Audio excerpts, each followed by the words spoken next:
ప్రపంచ మహిళా boxing championship లో భారత్ స్వర్ణ పతకం గెలుచుకుంది. మంగోలియన్ బాక్సర్ లుత్సాయి ఖాన్ పై నీతూ గంగాస్ విజయం సాధించారు. వరుసగా 4 బౌట్లలో నీతూ గంగాస్ గెలుపొందారు. 48 కిలోల విభాగంలో నీతూ గంగాస్ స్వర్ణ పతకం సాధించారు.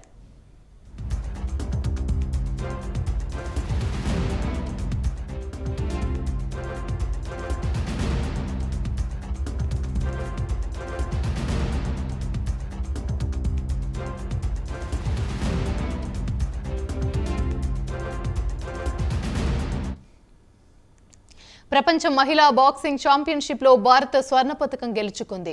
మంగోలియన్ బాక్సర్ లుత్సాయి ఖాన్ పై నీతూ గంగాస్ విజయం సాధించారు. వరుసగా 4 బౌట్లలో నీతూ గంగాస్ గెలుపొందారు. 48 కిలోల విభాగంలో నీతూ గంగాస్ స్వర్ణ పతకం సాధించారు.